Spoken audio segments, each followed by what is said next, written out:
செயற்கை நுண்ணறிவு உச்சி மாநாட்டில் பங்கேற்பதற்காக பிரான்ஸ் தலைநகர் பாரிஸ் சென்றடைந்த பிரதமர் நரேந்திர மோடிக்கு சிறப்பான வரவேற்பு அளிக்கப்பட்டது. விமான நிலையத்தில் பிரதமர் நரேந்திர மோடியை அந்நாட்டு ஆயுதப் படைகளுக்கான அமைச்சர் செபாஸ்டியன் லெகோர்னு வரவேற்றார். அப்போது பிரதமருக்கு பாரம்பரிய வரவேற்பு அளிக்கப்பட்டது.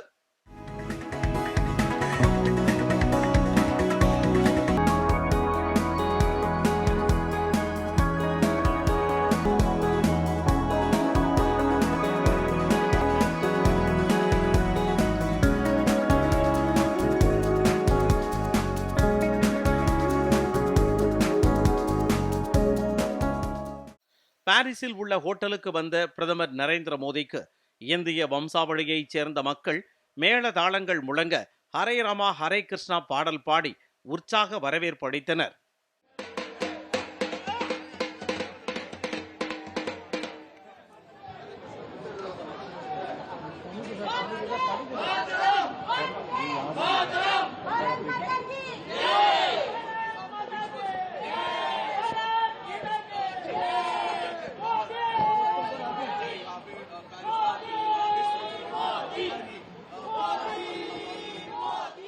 பின்னர் பிரான்ஸ் அதிபர் இமானுவேல் மேக்ரோன் நடித்த இரவு விருந்தில் பிரதமர் நரேந்திர மோடி பங்கேற்றார். அப்போது அவரை பிரான்ஸ் அதிபர் இமானுவேல் மேக்ரோன் அன்புடன் வரவேற்றார். இந்த விருந்து நிகழ்ச்சியின் போது பிரதமர் நரேந்திர மோடி அமெரிக்க துணை அதிபர் ஜே.டி. வான்ஸுடன் உரையாடினார். விருந்து உபசரிப்பு குறித்து சமூக வலைதளத்தில் பதிவிட்டுள்ள பிரதமர் நரேந்திர மோடி, அதிபரும் தனது நண்பருமான மேக்ரோனை சந்தித்ததில் மகிழ்ச்சி என கூறியுள்ளார். இதனைத் தொடர்ந்து செயற்கை நுண்ணறிவு உச்சி மாநாட்டில் பிரதமர் நரேந்திர மோடி பங்கேற்கிறார்.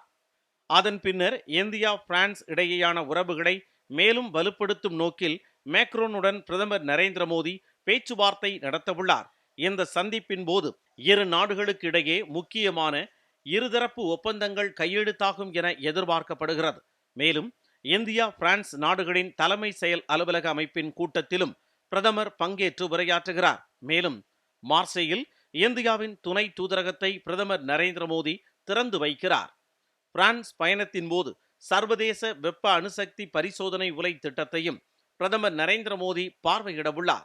முதலாம் இரண்டாம் உலக போர்களின் போது உயிர் தியாகம் செய்த இந்திய வீரர்களுக்கு மசார்குஸ் போர் கல்லறையில் பிரதமர் மோடி அஞ்சலி செலுத்துவார். அத்துடன் பிரான்ஸ் பயணத்தை நிறைவு செய்துவிட்டு அமெரிக்க செல்லும் பிரதமர் நரேந்திர மோடி 13ஆம் தேதி அந்நாட்டு அதிபர் டொனால்ட் ட்ரம்பை சந்தித்து பேச உள்ளார்.